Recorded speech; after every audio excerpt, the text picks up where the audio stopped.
여러분 기독교의 핵심 신앙 두 가지를 꼽으라고 하면 뭐라고 대답하시겠습니까? 우리 그리스도인들이 믿는 가장 중요한 두 가지를 꼽으라고 하면 뭐라고 대답하시겠습니까? 십자가와 부활일 것입니다. 예. 우리가 지난 한 주간 고난 주간을 통해서 우리 예수님이 우리를 위해서 십자가에 못 박혀 죽으신 이 놀라운 사건을 우리가 생각하고 그 은혜 속에 여러분들 모두가 지내셨을 것입니다. 그리고 이어서 오늘은 부활절입니다. 그래서 1년에 여러 절기가 있지만 이 절기가 어찌 보면 가장 중요한 절기일 것입니다. 십자가와 부활 사건이 이렇게 일어나는 이때이기 때문에 그래서 우리는 지금 가장 중요한 시기를 지나고 있습니다. 오늘 특별히 이 부활절에 이 부활의 의미를 우리가 잘 깨닫고 또 부활을 믿고 그리고 부활을 우리 인생에서 늘 경험하고 체험하며 그렇게 살아가시기를 주님의 이름으로 축원합니다.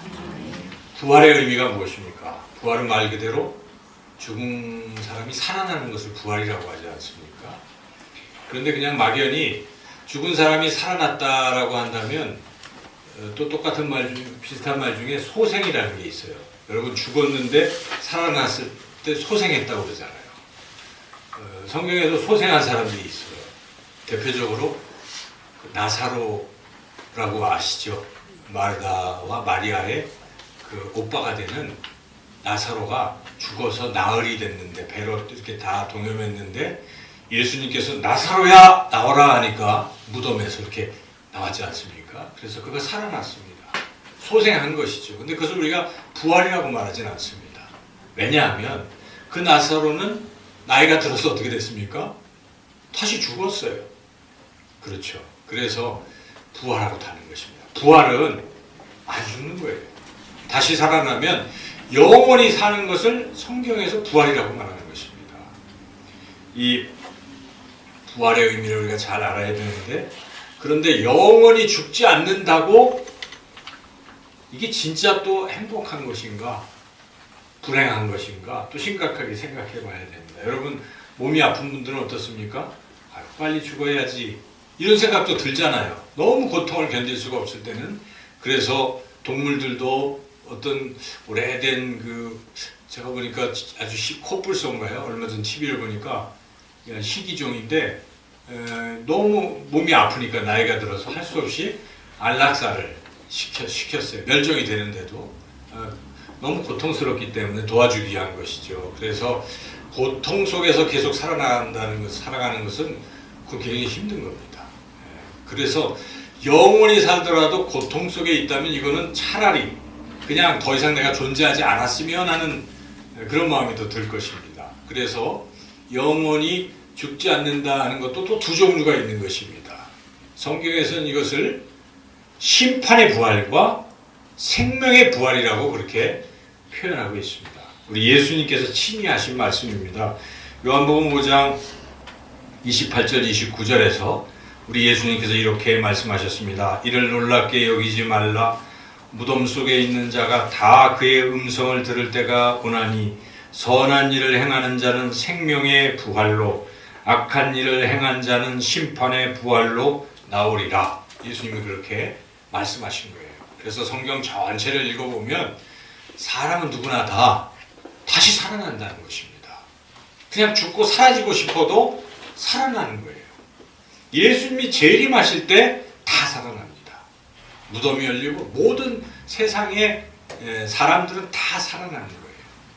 그래서 어떻게 됩니까? 다 살아나서 예수님을 믿는 사람과 믿지 않는 사람이 갈리는 것입니다. 믿는 사람은 영생의 부활로, 생명의 부활로, 믿지 않는 사람은 심판의 부활로 그렇게 나뉘게 되는 것입니다. 요한계시록도 그것을 우리에게 분명하게 증언하고 있습니다. 심지어 구약에서도 그것을 미리 말씀하고 있습니다. 다니엘이 그것을 예언을 했는데 다니엘서 12장 2절 말씀에 이런 말씀이 있습니다.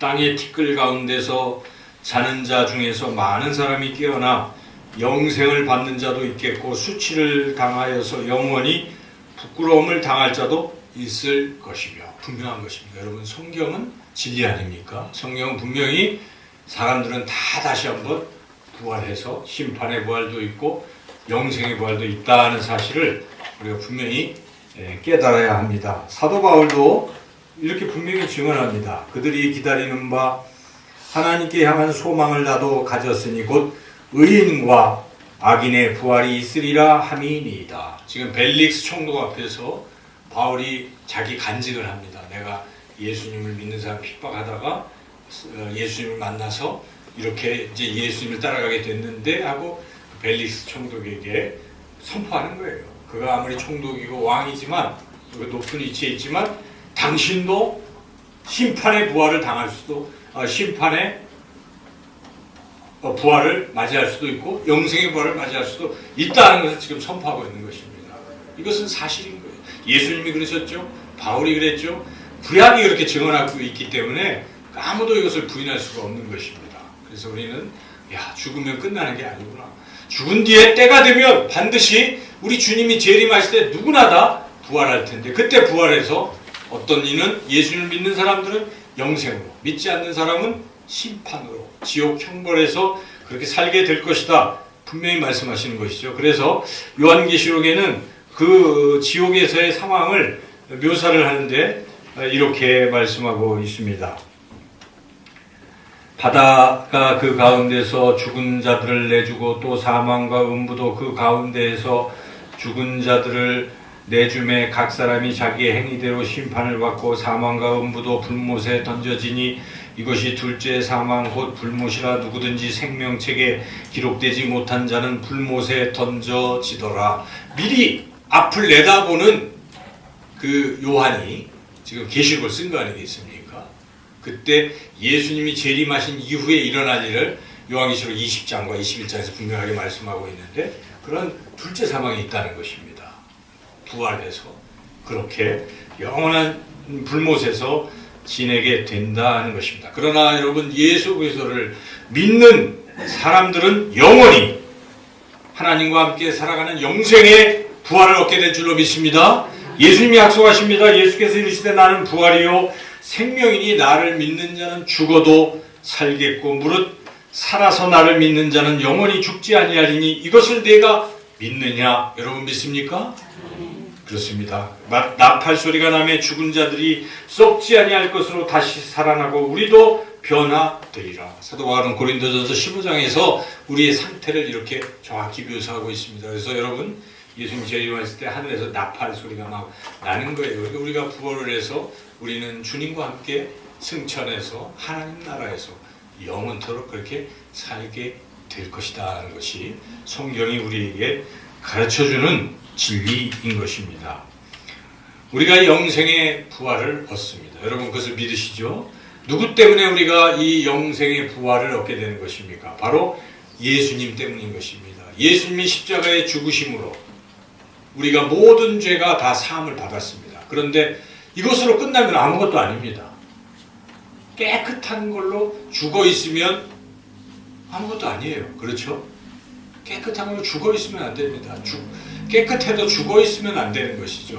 예수님이 십자가에 못 박혀 죽으셨어요. 그것으로 끝났다면 완성된 것이 아닙니다. 우리 예수님께서 죽음을 이기시고 다시 사흘 만에 부활하셔서 잠자는 자들의 첫 열매가 되셔서 우리도 같이 부활하게 된 것입니다. 우리도 살아나게 된 것입니다. 바로 예수님이 죽으심으로 십자가의 죽으심으로 내 죄가 다 죽었고 예수님이 부활하심으로 내가 다시 살아나게 될 줄로 믿습니다. 이 십자가와 부활 이것을 우리가 분명히 믿어야 된다 하는 것입니다. 예수님 때문에 우리는 영생의 부활을 얻었습니다. 혹자가 물어볼지도 몰라요. 당신은 그걸 어떻게 믿느냐? 어떻게 예수님을 믿어서 영생의 부활을 얻게 된다고 당신은 어떻게 믿느냐? 혹은 예수님이 진짜 부활한 거 맞느냐? 라고 누군가 우리에게 질문을 던진다면 불신자들이 이렇게 던질 수도 있을 거예요. 그때 여러분 무엇이라고 답변하겠습니까? 내가 믿으니까 믿는 거야. 이거 가지고 답변하는 것은 그냥 나의 믿음을 고백하는 것일 뿐이고 믿지 않는 사람들에게는 그건 별 답이 안 되는 거예요. 그들에게는 우리가 부활을 믿을 수 있다. 예수님이 정말 부활하셨다. 이것을 증언해야 되는 것입니다. 그냥 소리만 지르는 것이 아닙니다. 예수님이 부활하셨습니다 하고 여러분들이 증언할 수가 있어야 돼요. 근데 성경을 창세기부터 요한계시록까지 쭉 읽어보시면 예수님이 부활하셨다는 것을 증언하고 있습니다. 성경이 그것을 우리에게 증언하고 있기 때문에 우리가 성경을 잘 알아야 돼요. 그래서 다른 사람들에게 이거 봐라, 예수님이 부활하셨다, 이렇게 우리가 증언을 해야 된다는 것이죠. 당시 이 초대교회에는 부활신앙에 흔들리는 사람들이 있었어요. 고린도 교회도 그랬습니다. 그래서 사도 바울이 고린도전서를 보내잖아요. 그래서 고린도전서 15장은 무슨 장입니까? 부활장이에요. 부활에 대한 부활을 믿지 않는 이들이 있다 하는 거예요. 그래서 부활이 사실인 것을 증명하는 것이죠. 네. 그런데 당시에 왜 안 믿냐면, 믿던 사람도 왜 이렇게 자꾸 흔들렸냐면, 유대인들이 예수님 부활하신 것을 믿지 못하게 하려고 이런저런 계략을 쓴 것입니다. 그래서 막 소문을 퍼뜨린 거예요. 이런저런 소문을. 근데 여러 가지 소문들이 있었습니다. 첫째는 기절설을 퍼뜨렸어요. 예수님이 그 죽으신 게 아니다 하는 것입니다. 십자가에 못 박혔는데 내려왔을 때 죽은 상태가 아니고 잠시 기절했는데 선선한 무덤 속에 누우니까 바람에 의해서 이제 깨어났다, 기절했다, 그리고 살아났다라고 거짓말하는 거예요. 그럴듯하지 않습니까? 우리가 그 시절에 보지도 않았는데. 그래서 거기에 혹하는 초대교회, 그러니까 예수님이 30년에 그런 일이 있었잖아요. 근데 그로부터 한 70년, AD 70년쯤 되면 시간이 지났잖아요. 많은 사람들이 당시 그러한 소문에 귀를 기울이고 넘어가는 사람들도 있었을 거예요. 그런 기절설이 왜 아닌지는 의사들이 증언하는 거예요. 그때 이 성경의 기록을 추적을 해보면 우리 예수님이 그냥 십자가에 못 박힌 것이 아닙니다. 다른 특강도가 다른 거예요. 그냥 뼈가 으스러지도록 채찍에 맞으시고 피 흘리시고, 그래서 실제로 십자가도 짊어질 수가 없었던 상태입니다. 다른 두 강도는 그 긴 나무 막대기를 들고 왔잖아요. 지고 골고다로 갔는데 예수님이 어떠셨습니까? 그게 안 되는 거예요. 너무 맞으셔서. 그래서 못 지고 쓰러지신 것이. 일부러 그러셨겠습니까? 견딜 수 없었던 것이죠. 그래서 구레네 사람 시몬이 대신 져준 것입니다. 그래서 그런 상태를 보더라도 우리 예수님은 이 견딜 수가 없는 그런 허약한 체질이었고, 그리고 십자가에서 6시간 동안 이렇게 달려 계시다가 죽으셨어요. 그리고 그 혹시 다른 소리 나지 않도록 옆에 있던 병사가 어떻게 했습니까? 옆구리에 창으로 길게 찔러서 다시 그런 물들이 다 나오는 것도 확인하고, 그렇게 다 확인했어요. 그래서 기절설은 의학적으로 봐도 그런 사람이 어떻게 다시 살아나서 다 돌아다닐 수 아니라는 것입니다. 그래서 그것을 믿는 사람은 별로 없는 것인데, 그런데 이제 이런 또 설이 있어요. 죽긴 죽었다. 그런데 부활한 게 아니라 부활했다고 속이려고 그 무덤에서 시체를 도둑질했다. 이런 주장들이 아주 상당히 이렇게 있던 것이죠. 시신을 도둑질했다. 제자들이 자기네들의 포교 활동을 위해서 예수님이 죽은 게 아니라 예수님이 부활한 것을 얘기하려고 무덤에서 없어야 되니까 어딘가 이렇게 훔쳐갔다. 이런 주장이 있고, 또 하나는 다른 곳에 묻었다. 무덤이 아니라. 그래서 대표적으로 동산지기가, 거기 있던 동산지기가 다른 데다 묻었다. 시신 매장설, 이장설, 이러한 설들이 당시에 있었어요. 그렇지만 예수님은 부활하신 것입니다. 예수님은 부활하셨어요. 왜냐하면 가장 중요한 결정적인 증거는 예수님이 말씀하셨기 때문에 그렇습니다.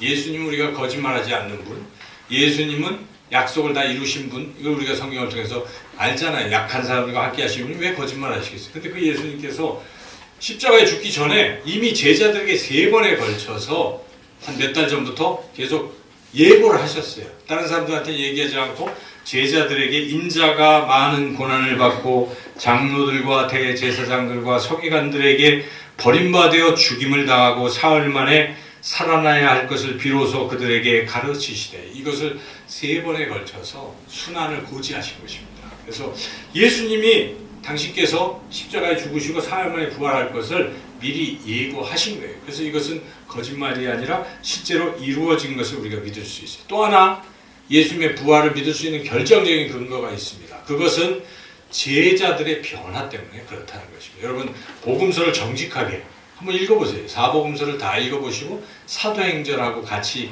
읽어보면 제자들이 얼마나 변화되는지 알 수가 있어요. 마태, 마가, 누가, 요한복음에서 제자들은 어떤 사람들입니까? 처음에는 예수님을 따라갔던 참 훌륭한 사람들이었어요. 그러나 예수님께서 십자가를 지러 가는 순간 어떻게 했습니까? 다 도망쳤어요. 도망치고 심지어 몰래 가던 베드로는 너도 같은 편 아니야? 모른다라고 나중에 예수님을 저주하기까지 했던 이런 사건들이 있었어요. 그리고 십자가 형장에 혹시나 쟤도 같은 편이야. 쟤도 같이 십자가에. 그래서 안 나타났습니다. 요한만 이제 나타난 것인데 그와 같이 예수님의 제자들은 철저히 죽음이 두려워서 예수님의 십자가 형장에 가까이 가지도 않았다는 것입니다. 그런데 그들이 나중에 어떻게 됐습니까? 예수님의 부활을 증언하고 그들도 거꾸로 십자가에 달려 베드로는 그렇게 순교하고 다 순교했습니다. 딱 사도 요한만 오랫동안 반모섬에서 있었고 나머지는 다 순교했습니다. 왜 그렇게 변화가 됐습니까? 그 이유가 무엇입니까? 딱 한 가지라고 볼 수 있어요. 부활하신 예수님을 만났기 때문에 그렇습니다. 부활하신 예수님을 만나지 않고서 어떻게 그런 변화가 있겠습니까? 예수님이 죽으신 줄 알았는데 죽었다가 다시 살아났기 때문에 이들이 목숨을 걸고 그 예수님의 부활을 증언한 것입니다. 증언하다가 자신들이 죽을지언정 부활은 사실이라고 그렇게 외친 거예요. 사도행전에 보면 야고보, 제자 야고보가 순교하잖아요. 다 그들은 또 담대히 예수님이 부활하신 것을 증거하고 다녔다는 것이죠. 그런 제자들의 변화를 우리가 생각해 보면 예수님은 분명히 부활하신 것이다 하는 것이죠. 그런데 예수님께서 이렇게 부활하셨는데 특별히 오늘 우리가 읽은 이 성경 말씀에서도 사도 요한은 예수님의 부활을 먼저 증언하고 있습니다. 여러분 이 18절까지 긴데 10절까지는 뭐 다 전체적으로 예수님이 부활하신 것을 사도 요한이 이렇게 증언하고 있어요. 그래서 특별히 아까 제가 말씀드린 시체 도둑설이 이게 틀렸다는 것을 이야기를 통해서 증언하고 있어요. 어떤 것입니까? 제자들이 시체를 도둑질을 했다고 사람들이 주장을 하고 있는데 그 제자들이 이 이야기에서는 뭘 하고 있습니까? 전혀 예수님 시체 도둑질하는 게 아니라 근처에도 안 가고 있었다는 것입니다. 그런데 마리아가 와보라 무덤이 비어있다 그러니까 놀래서 막 달려가가지고 살펴보니까 진짜 무덤이 비어있네. 이것을 입으로 고백하고 있는 거 아니겠습니까? 그래서 처음에는 뒤따라갔던 예수님의 사랑하는 제자 요한을 가리키는데 그는 따라가기는 했지만 먼저 가서도 그냥 들어가서 보지는 않고 베드로는 나중에 아침에 어땠습니까? 빨리 들어가서 살펴보니까 예수님이 없어 하고 이제 사도 요한에게 얘기하니까 사도 요한도 보니까 그랬어요. 그래서 그들이 진짜 마리아가 한 말대로 예수님이 사라지셨다라는 것을 증언하고 있습니다. 저기 오늘 8절 한번 읽어보겠습니다. 그때야 무덤에 먼저 갔던 그 다른 제자도 들어가 보고 있더라. 뭘 믿었겠습니까? 예수님이 무덤에 없네. 베드로의 말을 이제 확인한 거예요. 그래서 제자들이 시체를 도둑질한 것이 아니라 제자들은 이렇게 예수님이 없어진 걸 까맣게 모르고 있다가 이제 알았다 하는 것을 사도 요한은 이렇게 얘기하는 거예요. 그래서 당시에 이걸로 인해서 왔다 갔다 의심했던 독자들, 당시에 초대교회 독자들에게 예수님이 부활하신 거예요. 제자들이 훔쳐간 게 아니야 하는 것을 증명했습니다. 또 하나 무엇이 있습니까? 시체를 동산지기가 어디로 옮겼다 하는 것이잖아요. 그것을 사도 요한은 그것도 아니라는 것을 분명하게 이야기하고 있죠. 여기에 보면 동산지기 이야기가 나오는데 여기 14절, 15절인가요? 15절? 네, 15절 같이 읽어보겠습니다. 예수께서 이르시되 여자여 어찌하여 울며 누구를 찾느냐 하시니 마리아는 그가 동산지기인 줄 알고 이르되 주여 당신이 옮겼거든 어디로 왔는지 내게 이르소서 그리하면 내가 가져가리이다. 동산지기가 옮겼느냐? 아니잖아요. 예수님이 나야 하면서 당시에 동산지기가 슬쩍 옮겨서 뭔가 시신을 다른 곳에 매장했다는 것도 아니다 하는 것을 사도 요한은 물론 이 사실인데 이 이야기를 통해서 증명하는 거예요. 그래서 이 부분에 우리 본문 말씀을 읽으면서 분명히 깨닫는 것은 예수님의 부활은 역사적 사실이다 하는 것을 우리가 믿어야 된다는 것입니다. 여러분, 예수님은 분명하게 부활하신 줄로 믿습니다.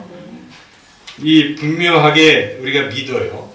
이 설교를 듣기 전에도 여러분들은 다 예수님은 부활하셨다고 믿을 것입니다. 그런데 사실은 안 믿는 사람 많습니다. 교회를 다녀도 예수님을 믿는다고 하면서도 정작 예수님의 부활을 부인하는 사람도 없지 않습니다. 그거 신화야. 지어낸 이야기야. 어떤 옛날 신학자들이 그렇게 얘기하는 사람들도 있어요. 그런데 여러분, 예수님의 부활을 믿지 못하면 안 믿는 거예요.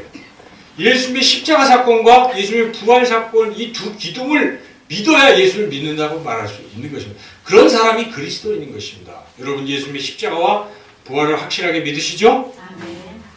아멘 안 하시는 분은 안 믿는 건 아니겠죠. 믿으시죠? 예, 그렇습니다. 우리는 예수님의 십자가 부활을 믿는 것인데, 그런데 또 중요한 것이 부활을 내가 믿는데 부활을 진짜 기뻐하는가 하는 것입니다. 여러분, 부활을 기뻐하십니까? 너무나 자주 듣는 이야기라. 십자가도 부활도 나와는 무슨 상관인가? 이게 잘 연결이 안 되는 이런 신앙도 있을 수가 있어요. 그것도 잘못된 거예요. 믿으면 반응이 나타나야 되는 것이죠. 오늘 이 본문에서 사도 요한은 이 부활을 보고 믿는다는 사실은 너무너무 기쁘다는 것입니다. 그래서 여기에 이 울고 있던 마리아가 어떻게 변했는지를 묘사하고 있잖아요. 이야기를 통해서. 마리아는 지금 예수님의 무덤에 예수님이 사라진 걸 보고 뭐 하고 있습니까? 막 울고 있어요. 여기에 계속 울고 있다.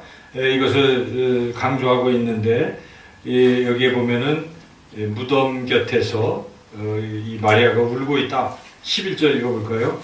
마리아는 무덤 밖에 서서 울고 있더니 울면서 구부려 무덤 안을 들여다 보니, 이렇게 계속 울고 있어요. 13절에도 천사들이 왜 울어? 이렇게 물어보잖아요. 계속 울고 있는 거예요. 그때 예수님이 나타나셔서 또 뭐 하고 있어요? 또 울고 있어요. 계속 눈물을 이렇게 보이고 있어요. 이렇게 이 마리아는 슬픔 속에 있었던 것입니다. 울음 속에 있었어요. 그런데 이 마리아가 예수님을 만난 거예요. 부활하신 예수님을 보고 음성을 듣고 예수님이구나 확신하고, 그 다음부터 어떻게 변했습니까? 울음이 멈춘 것입니다. 기쁨으로 넘쳐서, 야, 여러분, 제자들 여러분, 예수님이 부활하셨습니다. 내가 봤어요. 이렇게 가서 전한 거 아니겠습니까? 기쁨으로? 그런 것입니다. 정말 부활을 보고 믿는 사람의 마음은 어떻습니까? 기쁨으로 충만한 것입니다. 예수님이 부활하신 건 정말 놀라운 사건이고, 예수님이 부활하셔서 나도 부활할 것이기 때문에 이게 얼마나 기쁘겠습니까? 예수님이 부활하셔서 지금도 내가 큰 은혜를 받게 되고 승리할 수 있게 된다는 것을 아는 사람들은 정말 기쁜 것입니다. 이게 부활신앙은 곧 소망, 기쁨, 능력, 그런 것입니다. 본문에서도 예수님이 부활하면 얼마나 좋은 것인가를 또 분명하게 말씀하고 있는데, 우선 우리가 알고 있는 것은 예수님이 부활하시면 앞서서 요한복음 11장에서 말씀하셨지만은 미래적인 것을 먼저 말씀하는 거예요. 여러분, 예수님이 부활하셨기 때문에 우리는 예수님이 재림하실 때 부활해서 영생의 부활로 그렇게 나오게 될 줄로 믿습니다. 이거 우리 다 믿고 있죠.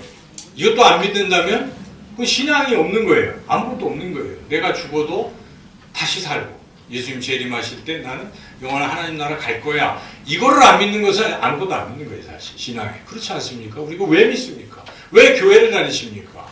우리가 나중에 죽어도 영원히 하나님과 함께 사는 것 때문에 힘들어도, 여러분 신앙생활 하고 있잖아요. 여기서 믿음을 파괴한 사람들도 일부 있을지도 몰라요.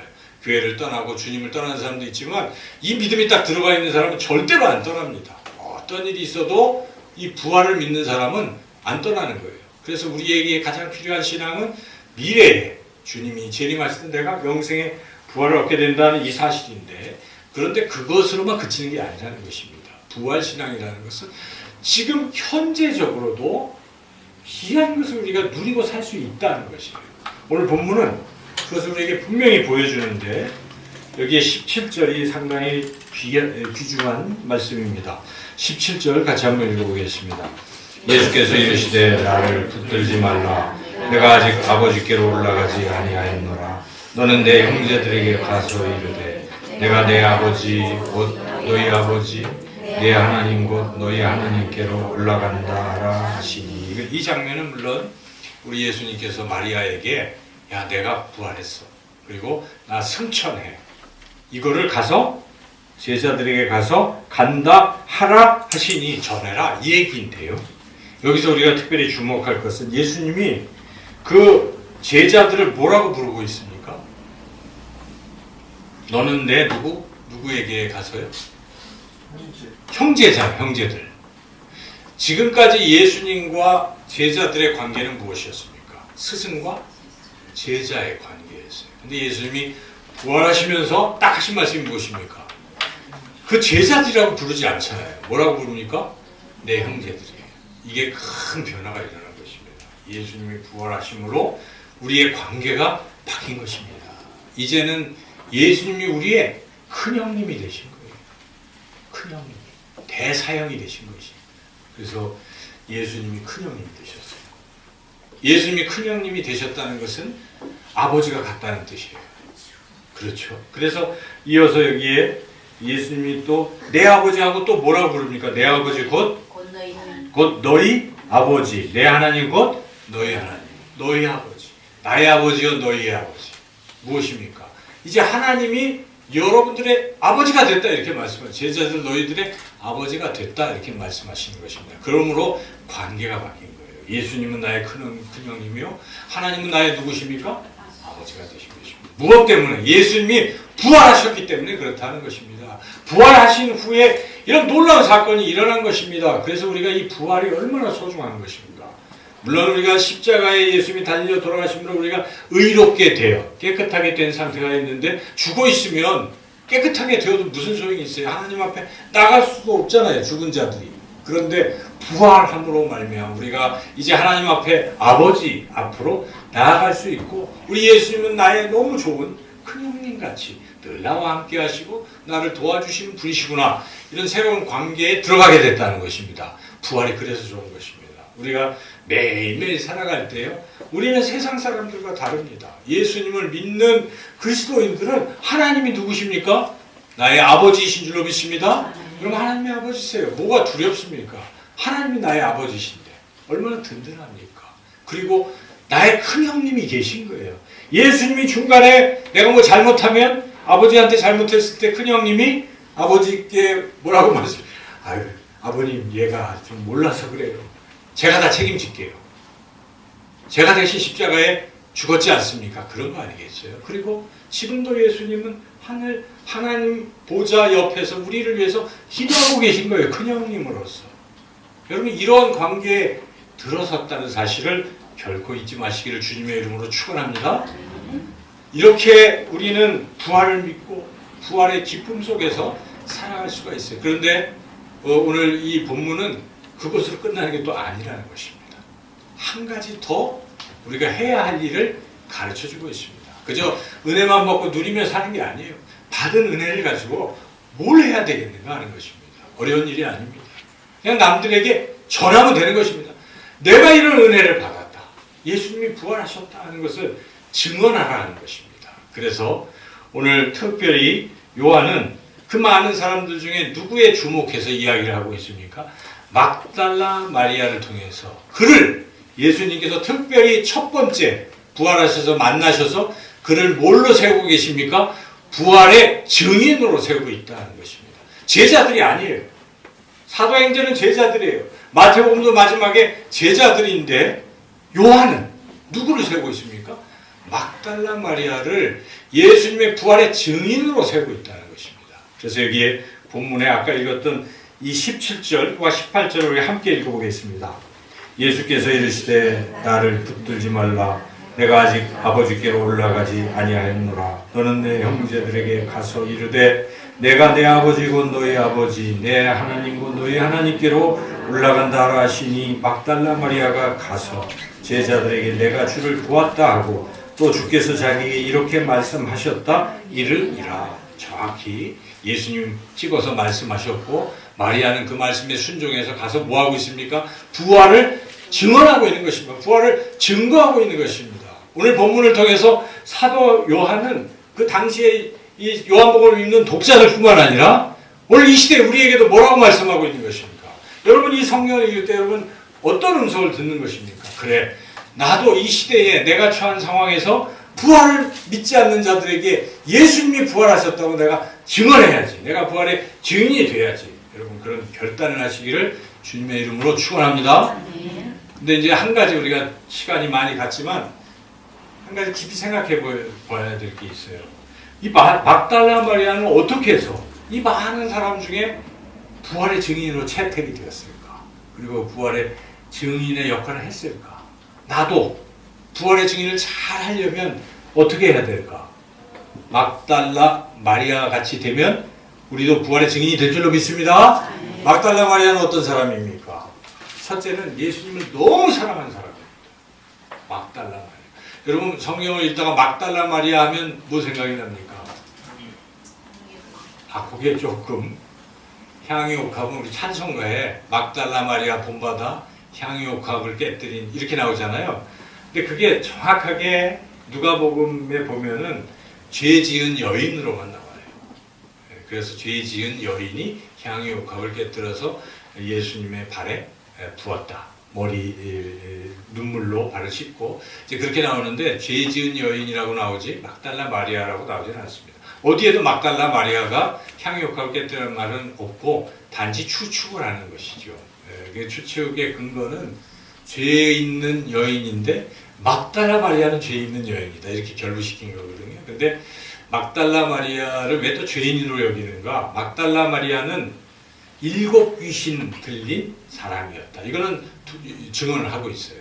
요한복음도 마가복음도 막달라 마리아는 7 귀신이 들렸다. 그런데 예수님을 만나서 예수님께서 그를 고쳐 주셨다는 것이 나오는데 그렇게 귀신 들린 상태를 당시 사람들은 죄를 졌기 때문에 귀신을 들렸다. 그래서 여기서 죄 지은 여인은 막달라 마리아다.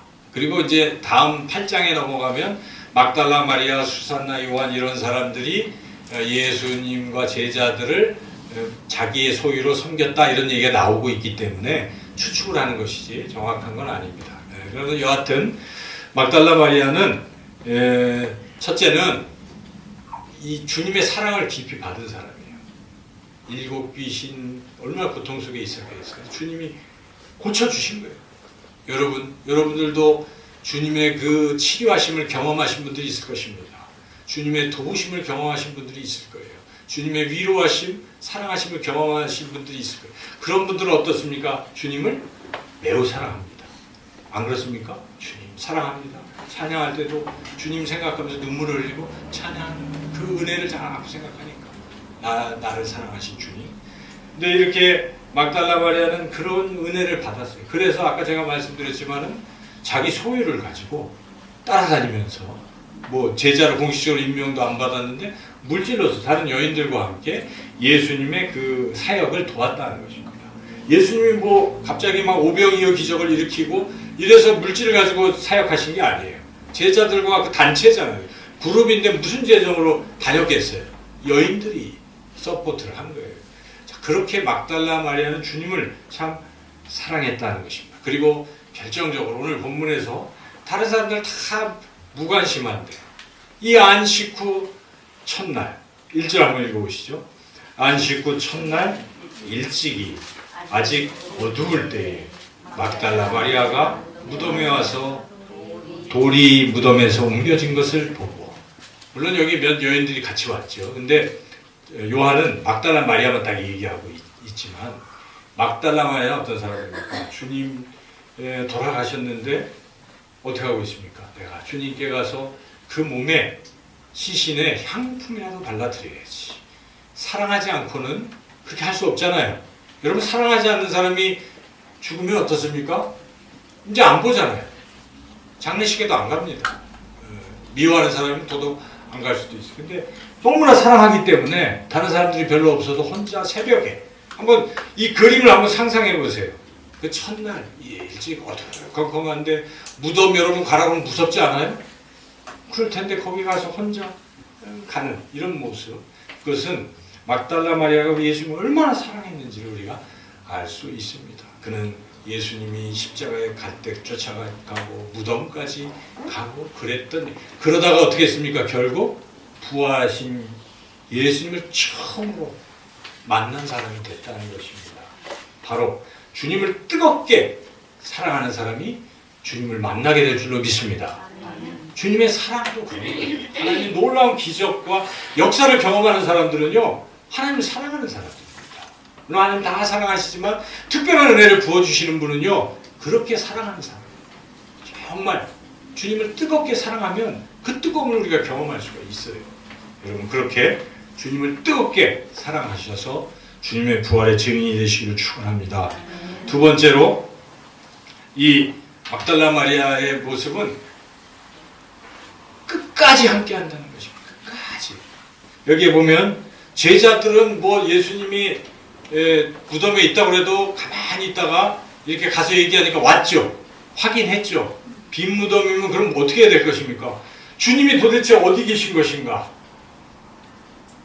뭐 부활하신 건 아닌가? 그 얘기 몇 번 들었으니까 뭐 이런 생각을 하고 거기서 깊이 생각하면서 뭔가를 기다려야 되는데, 이들이 한 행위는 다음 주 말씀이긴 하지만 이들이 뭘 하고 있는지 19절 말씀을 같이 한번 읽어보겠습니다. 이날 곧 안식 후 첫날 저녁 때에 제자들이 유대인들을 두려워하여 모인 곳의 문들을 닫았더니 뭐 하고 있습니까? 겁이 나가지고 문 꼭꼭 잠고 숨어 있는 거예요. 제자들은 참 그렇죠. 제자들 한번 생각해요. 처음에 어땠습니까? 내가 주님을 따라가겠습니다. 배도 버리고 뭐 가족도 아버지도 버리고 주를 따라갔던 제자들이에요. 3년 반 동안 굉장히 베드로는 주는 그리스도시요 살아계신 하나님의 아들이라고 믿음으로 고백도 하던 베드로도, 이들이 뭘 하고 있습니까? 막판에 숨어 있고. 신앙이 마리아 같아야 될 줄로 믿습니다. 마리아는 어땠습니까? 끝까지 주님이 따라간 것입니다. 그러니까 주님의 부활을 보게 된 것입니다. 영광을 보게 된 것입니다. 우리 신앙이 어때야 되겠습니까? 끝까지 변함없는. 염두삼이라는 말 아시잖아요. 용처럼 그렇게 시작을 했다가 끝에는 뱀처럼 그렇게 마무리한다면 이게 참 좋지 않은 거예요. 그렇죠? 신앙 끝까지 신실하게 변함이 없어야 주님이 택하시고 주님이 주목하시고 주님의 부활의 증인이 된다는 것입니다. 여러분, 끝까지 우리의 믿음을 지키고 부활의 증인으로 살아가시기를 축원합니다. 마지막으로 세 번째, 이 막달라 마리아는 어떤 또 것을 갖고 있는가? 그것은 주님의 말씀을 듣고 또 들었다 하는 사실입니다. 한 번 듣고 더 이상 안 듣는 게 아니라는 것이죠. 오늘 본문에 보면은 처음에는 어떻습니까? 천사들이 얘기하고 그 다음에 예수님이 이렇게 말씀을 하시는데 이 마리아가 그것을 알았습니까? 몰랐습니까? 몰랐잖아요. 14절을 한번 읽어볼까요? 이 말을 하고 뒤를 돌이켜 예수께서 서신 것을 보았으나 예수이신 줄을 알지 못하더라. 그리고 예수님이 말씀하신데도 여전히 모르죠. 15절도 읽어보시죠. 예수께서 이르시되 여자여 어찌하여 울며 누구를 찾느냐 하시니 마리아는 그가 동산치기인 줄 알고 이르되 주여 당신이 옮겼거든 어디 두었는지 내게 이르소서 그리하면 내가 가져가리. 이런 거예요. 그죠? 그냥 여기서 휙 돌아섰으면 끝났을 거예요. 그런데 마리아는 또 귀를 기울이고 이 예수님이 하신 말씀 또 들었어요. 결정적인 말씀을 들었습니다.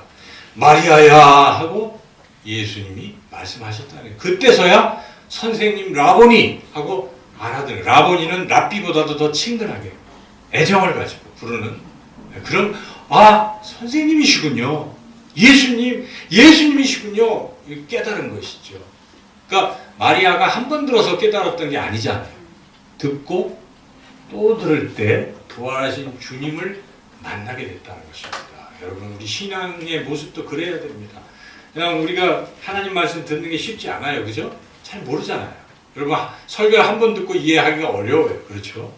성경을 한 번 읽고 이해할 수 없습니다. 성경 66권을 자기가 다 읽어도 깨닫기 어렵습니다. 제가 지난주에 말씀드렸지만 어떤 목사님은 성경 66권을 다 외우신대요. 다 외워도 뜻을 모를 수가 있어요. 우리가 외운다고 다 뜻을 아는 건 아니잖아요. 그래서 누구나, 저도 그렇고 저도 또 잊어버려요. 한번 우리가 설교를 듣는 것으로 그친다면 하나님의 뜻을 우리가 잘 모릅니다. 그래서 우리는 듣고 또 듣고, 이 듣는 훈련이 잘 돼야 마리아처럼 부활하신 주님을 만난다는 것입니다. 여러분들은 참 말씀을 잘 들으시는 편이에요. 제가 이렇게 설교할 때 보면 말씀들을 참 잘 들으세요. 다 잘 들으세요. 특별히 저는 이렇게 특별히 말씀을 드려서 죄송하지만 우리 권사님 두 분이 말씀을 잘 들으시는지 여러분 인정하시죠? 인정 못하시면 이 앞에 앉아있잖아요. 이 앞에, 맨 앞에. 우리 김영수 권사님은 잘 아시겠지만 불교의 독실한 신자였어요. 그런데 지금 권사님이 되셨어요. 그냥 권사님 되셨겠습니까? 다른 게 아니라고 봐요. 물론 여러 가지 좋은 장점들이 있지만 다른 건 몰라도요, 하나님의 말씀은 어떻습니까? 철저히 들으셔요. 그래서 우리 교회에서 하는 모든 성경 공부 프로그램, 저를 만난 이후 한 모든 프로그램은 하나도 빠지지 않고 들으셨던 거죠. 노원에서 여기까지 2시간 걸리는 한 번도, 수요일 날은 수요일 날도 사실이에요. 그리고 멀어서 새벽 예배 나오기 힘들면 그냥 옛날에 제가 너무 지나친 것 같았어요. 새벽 예배 인터넷에 올리면 그걸 손으로 다 쓰세요. 손으로 다 쓰셔요. 일일이. 참 저보다도 더 열심히 그렇게 듣고 또 듣고 또 듣고. 그래서 지금 권사님은 이렇게 얘기하면 거의 저보다 높은 수준 같아요. 그렇게 신앙이 깊어져요. 저는 듣고 또 듣는 사람은 그렇게 믿음이 커지고 또 주님을, 부활하신 주님을 만나게 될 줄로 믿습니다. 권영수 권사님도 빼놓을 수가 없잖아요. 권 권사님도 카톨릭에 잠시 있다가 처녀 때 하고 오랜 기간이 공백이 있었는데 우리 교회 한번 오시고, 그리고 얼마 지나지 않아서 새벽 기도에 나오셨어요. 처음엔 제가 불쌍해서 나오셨다고 했지만 한 분도 빠지지 않고 지난 그 기간 동안 늘 새벽마다 들으세요. 듣고 또 들었기 때문에 그 믿음이 저는 느껴요. 날로 참 성숙해지고 성장한다는 걸 제가 느낍니다. 여러분, 하나님의 말씀을 들을 때 신앙이 성장하게 되는 줄로 믿습니다. 여기에 있는 우리 모두가 이런 권사님들처럼 하나님 말씀을 잘 들으셔서 모두가 이 성전의 기둥 같은 그런 귀한 존재들이 되시기를 주님의 이름으로 축원합니다. 오늘 말씀을 통해서 우리 예수님이 부활하신 것을 여러분 항상 굳게 믿으시고, 그리고 예수님이 부활하셔서 내가 죽어도 영원히 하나님과 함께 살게 될 것이고, 그리고 지금 이 살아가는 관계에서 하나님을 나의 아버지로 모시고 예수님을 큰형님으로 모시고 그렇게 늘 승리하고 살아가게 될 줄로 믿습니다. 이제 주님이 우리에게 말씀하십니다. 이제 너희가 할 일은 내가 부활한 것을 세상 사람들에게 증언하라고 말씀하십니다. 우리 모두가 부활의 증인이 다 되시기를 주님의 이름으로 축원합니다. 하나님